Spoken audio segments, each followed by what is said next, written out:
Meus queridos irmãos, a paz do Senhor, Cláudio Souza, nosso canal, a nossa Escola Bíblica Dominical, Discipulando com a Bíblia, trazendo mais uma vez o resumo da nossa lição. Hoje, nossa 8ª lição da nossa revista Betel, revista de adulto. Estamos estudando os 10 mandamentos.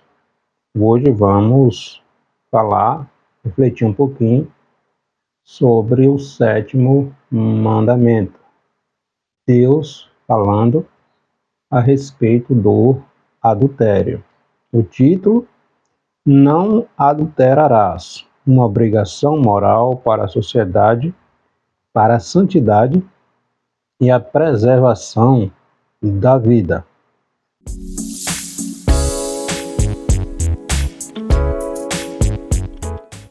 Texto áureo: Eu, porém, vos digo que qualquer que atentar numa mulher para cobiçar, já em seu coração cometeu adultério com ela. Está em Mateus capítulo 5, versículo 28. Verdade aplicada: o 7º mandamento trata da santidade e a fidelidade entre os cônjuges. Ele visa proteger a sagrada instituição da família. E os tópicos da lição: mostrar aspectos essenciais do 7º mandamento, expor a abordagem feita por Jesus acerca do adultério, explicar o objetivo do 7º mandamento. Vamos falar sobre esse tema tão em voga, tão banalizado nesta sociedade pós-moderna, relativista, que é o matrimônio, que é respeitar esta instituição tão sagrada que Deus criou. Então, estamos vivendo na era da banalização dos princípios bíblicos, da relativização dos princípios morais, entende? A banalização do casamento tem sido cada vez mais notória nesta sociedade que nós estamos vivendo. Estamos falando de casamento criado, modelo de família criada por Deus, né? Um homem e uma mulher, tá? Então, cada vez mais tem sido notória a banalização, a relativização do casamento, modelo que Deus criou, tá? Então, esta sociedade, ela tem sido, a família tradicional, ela tem sido bombardeada, desacreditada, criticada diariamente por essa cultura secularizada. Entretanto, a Bíblia nos ensina que a Bíblia nunca erra, a Bíblia nunca vai errar, que o adultério é um erro, é um pecado gravíssimo e Deus proíbe. E se Deus proíbe, para a igreja é um pecado muito grave. Então, aquilo que Deus diz que é errado continua sendo errado, ainda que o mundo inteiro diga que a Bíblia está equivocada. A Bíblia não erra porque Deus não erra. Nosso texto bíblico está no livro de Deuteronômio, capítulo 22, versículos do 22 ao 24. Quando um homem for achado deitado com a mulher casada com o marido, então ambos morrerão. O homem que se deitar com a mulher e a mulher. Assim tirarás o mal de Israel. Quando houver moça virgem desposada com algum homem, e o homem a achar na cidade e se deitar com ela, então trarei ambos à porta daquela cidade, e os apedrejareis com pedras até que morram. A moça, porque não gritou na cidade, e o homem, porquanto humilhou a mulher do seu próximo. Assim tirarás o mal do meio de ti. Então, em Deuteronômio capítulo 28, versículo 14, está lá o 7º mandamento. Em Êxodo, capítulo 28, capítulo 20, versículo 14, está lá o 7º mandamento. Em Deuteronômio, capítulo 22, prosseguindo, falando a respeito do ato do adultério, Moisés repetindo aquela nova geração de hebreus que nasceu no Egito, que nasceu no deserto, que estava para entrar em Canaã. Então, Moisés vem estender este ensinamento a respeito daqueles que negligenciassem este 7º mandamento, tá? Deveriam ser mortos, seriam mortos justamente para dar como exemplo, para extirpar este mal do meio do povo. Primeiro tópico desta nossa 8ª lição, falar sobre o aspecto do 7º mandamento, uma definição de adultério, a natureza deste 7º mandamento e a punição do mandamento. Então, este 7º mandamento diz respeito à preservação, à estabilidade da instituição família, modelo de família criado por Deus, e da sociedade humana em geral, pois vai tratar de santidade e da fidelidade, a santidade a Deus, respeitando os princípios bíblicos, e da fidelidade a Deus e ao seu parceiro, ao seu cônjuge, tá? Então, adulterar é tornar aquilo que é puro, o conceito de adulterar é tornar aquilo que é puro misturado. É puro, é verdadeiro, vai haver uma mistura, vai haver uma alteração daquilo que é puro.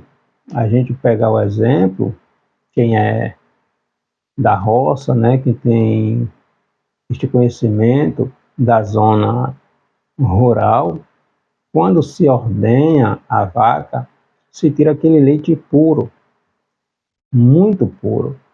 Aí se coloca esse leite para ferver, vai se perceber que é um leite grosso, Vai gerar aquela nata grossa. Agora tenta fazer isso com leite que foi misturado com água. Não vai ter o mesmo efeito, Além de ser ralo, se torna um ralo porque é misturado, tá? Não vai ter a mesma constância de um leite puro, ou seja, vai aumentar seu volume, a quantidade, mas vai diminuir a sua qualidade. Então, o adultério significa alterar a pureza ou a natureza de algo, tá? Então, adulterar é falsificar algo que é original, entende? Então, do ponto de vista espiritual, ou do ponto de vista bíblico, o adultério ele vai alterar a natureza da doutrina, ele vai disfarçar a mentira com versículos bíblicos, retirado do seu contexto, para dar um ar de autoridade àquilo que é falso. A gente tem presenciado em muitas igrejas hoje a relativização do que é o casamento, relativizando, banalizando aquilo que Deus criou, formou como sagrado. Se divorcia hoje por qualquer coisa. Estamos vivendo um período daqueles que vão chamar de tudo hoje se tornou o que se chama de relação abusiva. Mas o que é relação abusiva? Não estamos falando aqui que se deve aceitar viver em uma união onde um é maltratado pelo outro. Mas o que significa relação abusiva? Até quando estamos deixando que o conceito de relacionamento, de casamento secular se adequa com o que a Bíblia ensina? Muitas vezes se tem permitido que esse conceito secularizado mundano, pegamos esse conceito mundano e aplicamos à nossa realidade. O mundo, a mentalidade, essa cultura diabólica tem entrado na mente da igreja, dos cristãos, e tem se colocado a Bíblia de lado, porque não se vive a Bíblia. Aí tudo se torna uma relação abusiva, entende? Obviamente que há casos e há casos, mas até quando estamos permitindo que esse entendimento secularizado e estamos nos adequando a ele, entende? Então é preciso ponderar as coisas, é preciso ponderar as coisas. A gente precisa ficar com o que a Bíblia diz. Obviamente que há casos e há casos, entende? Então, falando de casamento, o adultério é uma profanação da santidade do vínculo matrimonial quando um dos cônjuges, ou o homem ou a mulher, né, mantém uma relação sexual com alguém que não é seu parceiro, seu esposo, seu cônjuge. Na carta aos Hebreus, capítulo 13, versículo 4, o autor vai nos dizer: venerado seja entre todos o matrimônio, e o leito seja sem mácula, né? Porém, aos fornicadores, aos adúlteros, Deus os julgará. Deus irá julgar. Então é preciso ter cuidado. Até quando estamos permitindo que esses ensinamentos mundanos, essas ideologias, essas ideias relativistas têm influenciado nas nossas decisões, nas nossas famílias. Nos tempos antigos, nas civilizações orientais antigas, nós vemos isso lá, nós estudamos isso lá, período bíblico, quando duas pessoas eram encontradas em um ato de adultério, nestas civilizações ocidentais, não? Quando duas pessoas eram encontradas em um ato de adultério, se a mulher fosse casada, apenas a mulher seria condenada à morte, pois a mulher era considerada propriedade do marido. Ao homem, o homem ele não era condenado à morte, ele era punido com outro tipo de penalidade.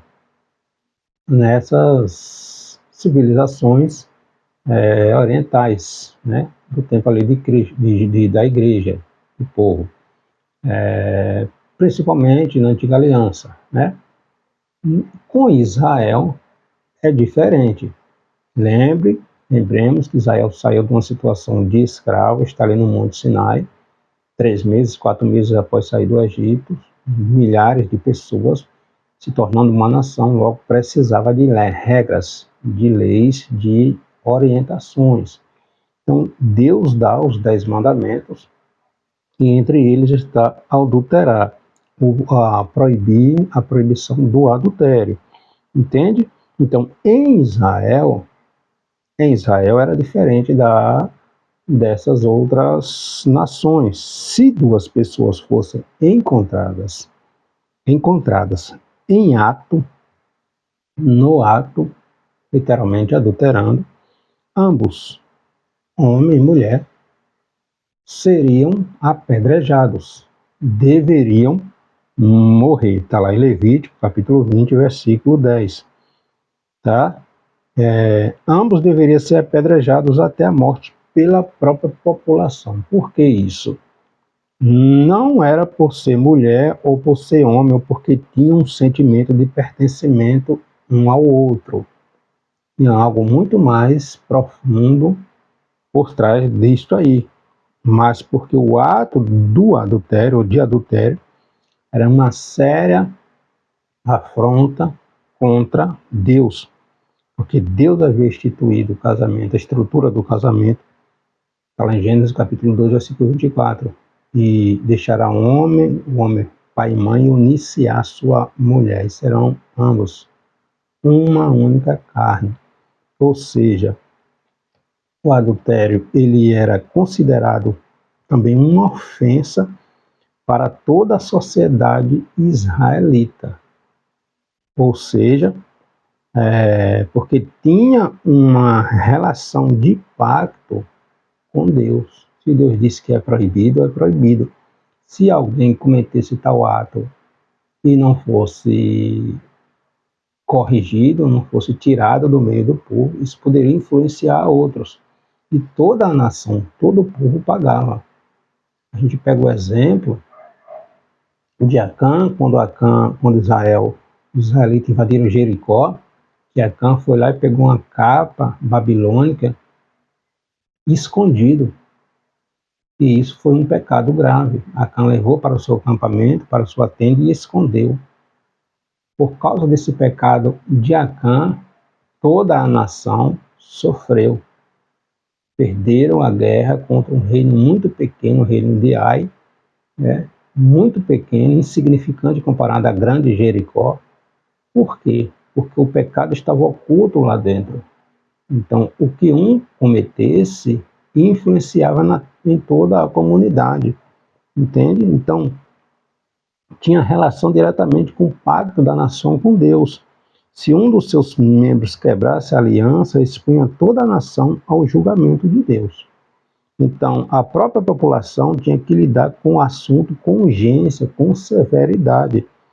A instituição do casamento era considerada santa e pura por causa de quem a originou, ou seja, Deus. Então, se fosse pegado no ato do adultério, tanto o homem quanto a mulher seriam apedrejados, para dar como exemplo para os demais povos, né? Se alguém praticasse tal ato, existiria punição, tá? Então, mesmo numa sociedade patriarcal, onde a poligamia era costumeira, não era a vontade de Deus que isso acontecesse, né?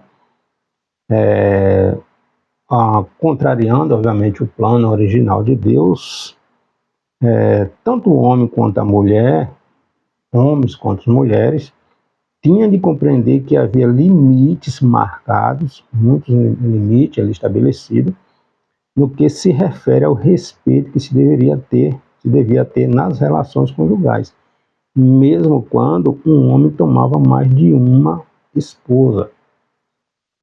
O homem ele tinha esposa, ele tinha concubinas, a depender da condição dele de mantê-las, mas ele não era permitido ele se relacionar com mulheres fora daquelas que lhe pertencessem. Se ele quisesse uma mulher, ela teria que, a partir daquele momento, pertencer a ele. Não mais ele usar, ele ter relação com ela e abandonar a própria sorte. Ela ficava sobre seus cuidados, com sua esposa, suas concubinas, né, que não deixava de ser esposa, mas a partir daquele momento ela pertencia a ele. Ela não poderia pertencer mais a um outro homem qualquer. Usar a moça, ter relação com a moça e abandonar a sua própria sorte. Era proibido que isso acontecesse. Os relacionamentos só eram permitidos no contexto ali do casamento. Teve relação com a moça, ela a partir daquele momento passa a pertencer a ele, como se fosse uma esposa. Não mais se envolveria com outro homem. Se ela se envolvesse com outro homem, seria uma adúltera e seria apedrejada. Então, para a maioria das culturas, era por razão do sentido de propriedade do homem sobre a mulher. No caso de Israel, foi por causa da aliança estabelecida por Deus com eles. Tá? Se um homem cometesse o adultério com a esposa do seu próximo, o adúltero e a adúltera, inevitavelmente, seriam apedrejados, seriam mortos, sendo uma ação que violasse uma das condições do pacto, né? Deus e o povo responsabilizavam ambas as partes, o homem e a mulher, pegos no ato do adultério. Ambos deveriam morrer dessa maneira para erradicar a perversão dentro da nação. Seria dado como exemplo. No caso de Acã, que pegando um exemplo aqui, é que toda a nação, né, sofreu as ações de Acã. Acã foi apedrejado. Acã, quando descobriu, fez a inquirição, descobriu que o pecado tinha sido cometido por Acã, e toda a nação estava sofrendo por causa daquele pecado oculto dele. Ele foi apedrejado, sua família inteira, todos os animais, tudo que ele pertencia foram apedrejados, foram mortos. O pecado foi extirpado, ou seja, a punição para esse ato grave, porque toda a nação sofria o pecado de uma única pessoa. Então, o propósito de Deus é extirpar o mal do meio do povo. Então, se adulterasse, ambos, o homem e a mulher, seriam apedrejados, tá? Então, é importante a gente observar a palavra de Deus. E dentro desse não adulterarás, a fornicação também está inclusa. O sétimo mandamento não proíbe apenas o adultério, né? O relacionamento fora do casamento entre pessoas casadas, mas toda forma de imoralidade sexual. A fornicação, né, do grego porneia, que é o relacionamento carnal entre pessoas não casadas. Entende? A fornicação, a relação sexual mantida em um relacionamento fora do compromisso do casamento, ou seja, o sexo pré-conjugal. Também é uma violação deste sétimo mandamento. A intimidade sexual ela era proibida até que ambos fossem casados. Tá? O segundo tópico da nossa lição, a abordagem de Jesus acerca do adultério. O adultério não acontece por acaso, a unidade do casamento e zelando pelo matrimônio. Então, da mesma forma que nós estudamos na nossa lição anterior, nossa sétima lição sobre o não matarás, né? Quando aquele que assassina o outro, ele planeja, ele arquiteta, ele deixa tudo organizado. Esse já premeditou o assassinato. Então, se alguém assassinasse o outro, se não fosse um acidente, deveria ser morto também. Entende? Então, da mesma forma que o assassinato nasceu como produto da intenção do coração, Jesus também considerou o adultério como uma intenção claramente perversa do coração, que, quando alimentada, leva à própria ação.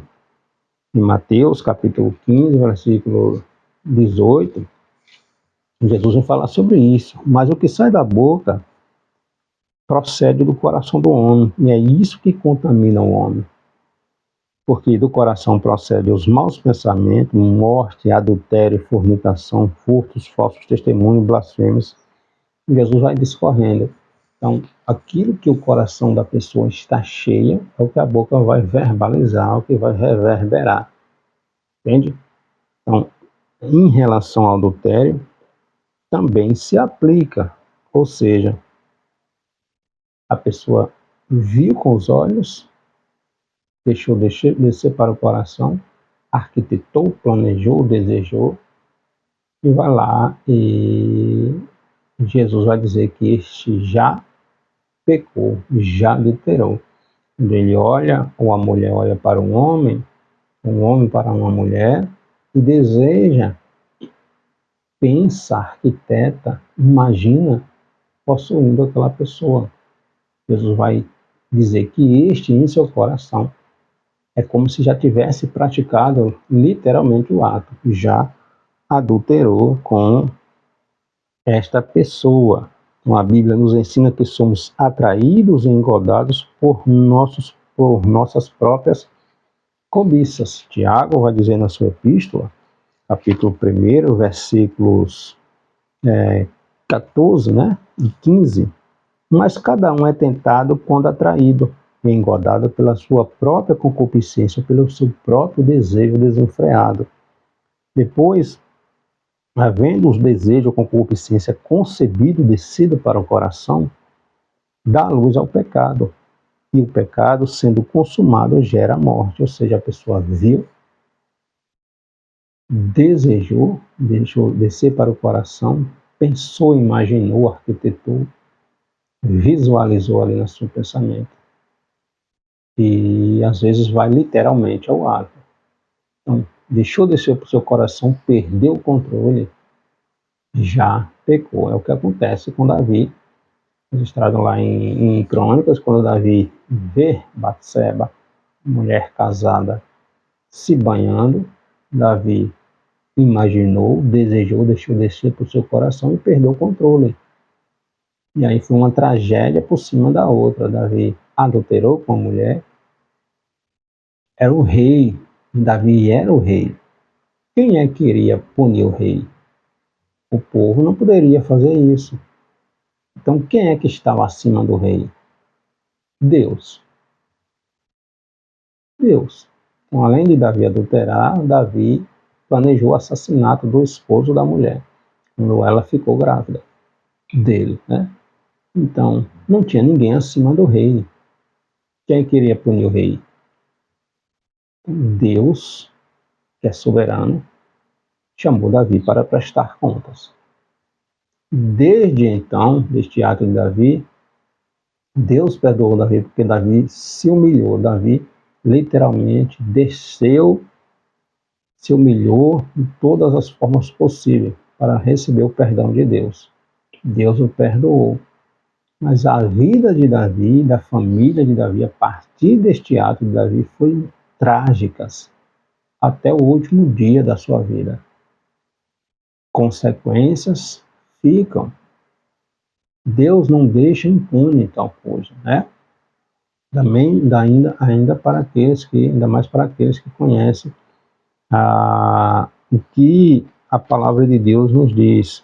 Tá? Então Jesus amplia o mandamento ao afirmar que ao haver o desejo de cobiça no coração, o adultério já aconteceu.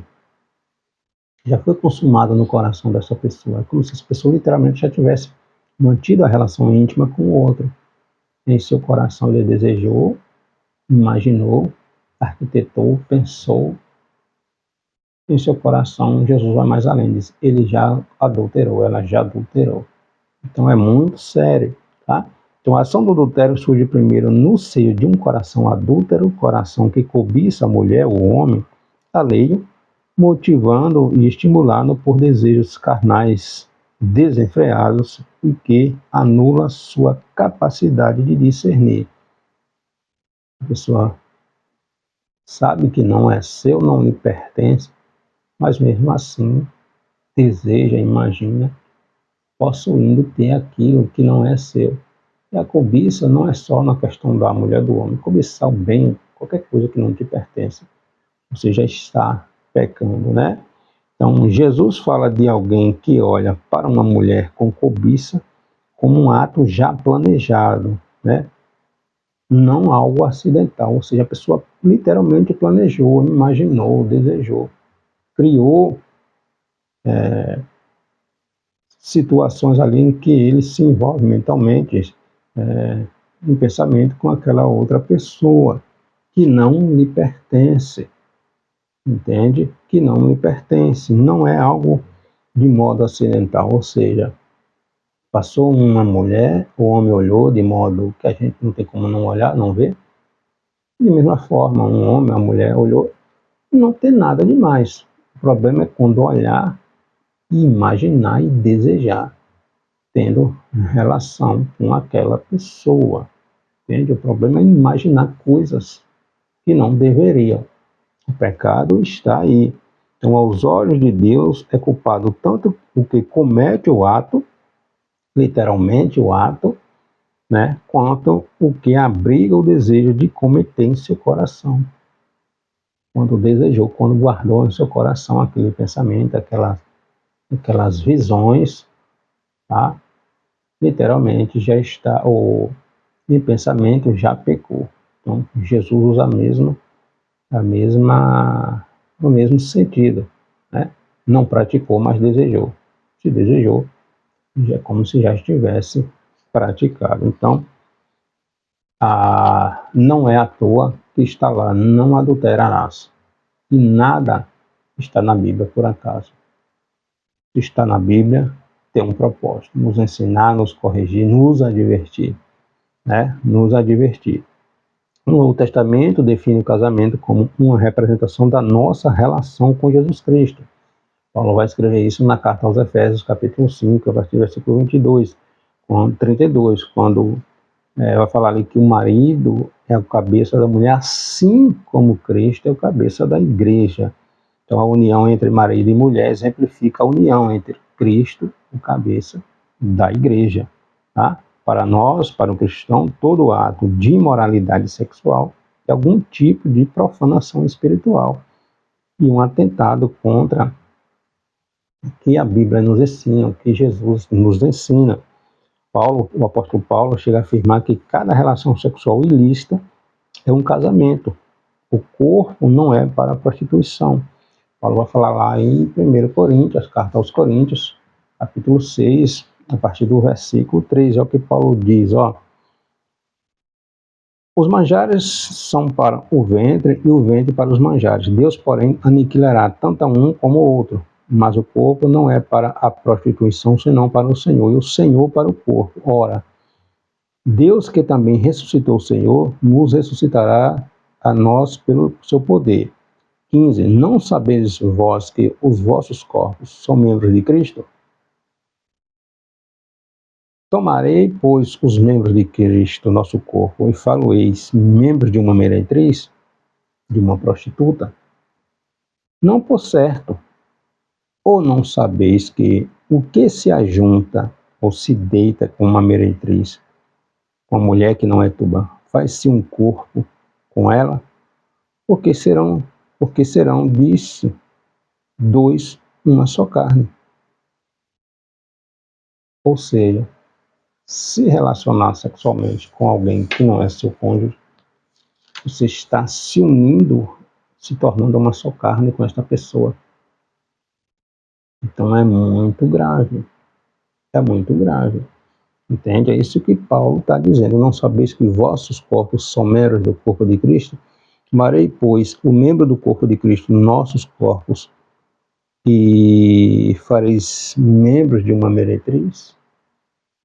É isso que Paulo está nos dizendo. Então é muito grave, né? Então, para o cristão, unir-se sexualmente com alguém que não é seu cônjuge é violar a santidade e a união com Jesus Cristo, além de desonrar, obviamente, nosso cônjuge. Afetamos diretamente nosso relacionamento com Deus, pois o Espírito Santo habita em nós. Deus criou o casamento e o sacramentou para que a união fosse não somente de pensamento, mas também de corpos, e serão ambos uma só carne. Tá? Novamente, na carta aos Hebreus, capítulo 3, versículo 4, o autor disse: digno de honra entre todos seja o matrimônio, bem como o leito conjugal, que deve ser conservado puro, pois Deus julgará os imorais e os adúlteros. Deus julgará, tá?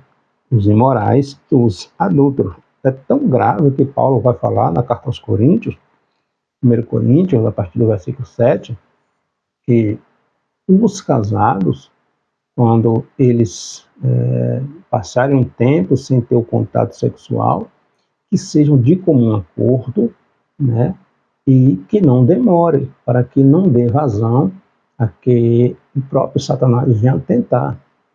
Ou seja, são casados, mas por alguma situação específica não pode manter o relacionamento, o contato íntimo, por algum período, que haja consentimento entre os dois, que esse período não se prolongue, para que o diabo não aproveite, ache uma brecha e comece a criar situações que levem os cônjuges ou um dos cônjuges a pensar naquilo que não se deve, tá? Então, a própria Bíblia vem trazer advertências sobre os casados nesse sentido, né?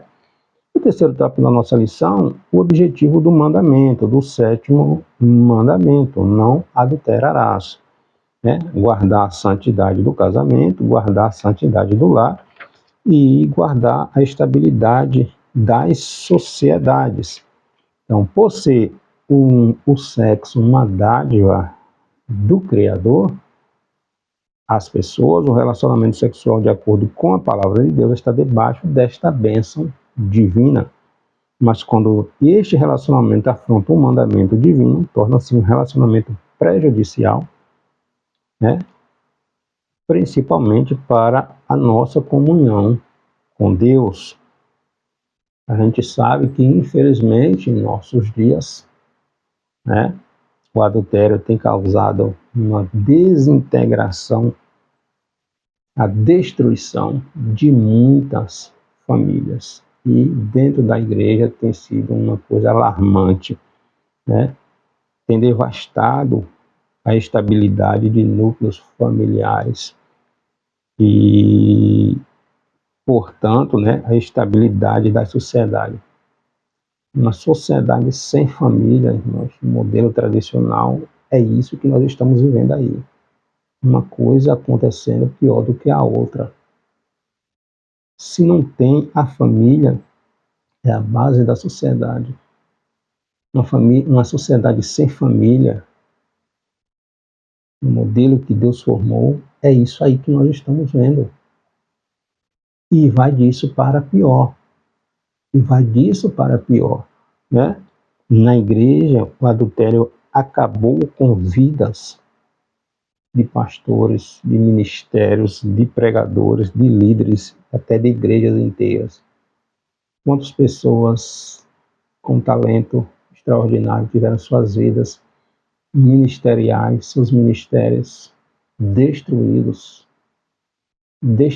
porque se enveredou pelo caminho do adultério, da fornicação, das relações extraconjugais, e destrói a vida espiritual da pessoa, destrói o casamento, destrói as famílias, destrói ministérios, destrói igrejas, destrói vidas. É uma tragédia. É uma tragédia. Por isso a advertência da palavra de Deus. Então, guardar a santidade do casamento é vital para a sustentação da relação conjugal. Devemos descartar tudo aquilo que põe em risco a segurança do nosso casamento, né? Toda instituição que deriva de Deus tem uma ligação direta com o seu caráter. Portanto, devemos perceber o matrimônio como um puro, santo e fiel. Por quê? Porque reflete o caráter de Deus, porque foi Deus que criou.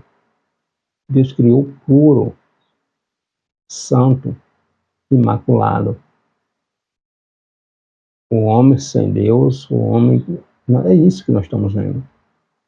Estamos deixando esse ensinamento, essa ideia secularizada entrar na nossa família, entrar no nosso casamento e nos adequando a ela.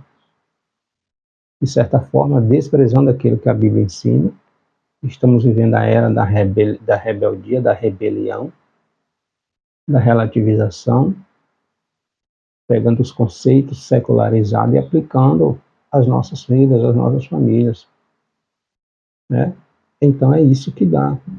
Esquece-se a Bíblia e pega esses conceitos dessas pessoas que têm a mente diabólica, influenciado pelo diabo, e vamos adequar, aplicar às nossas famílias. Nunca vai dar certo. É uma era da rebelião, da ingratidão, da falta de compreensão, da falta de respeito,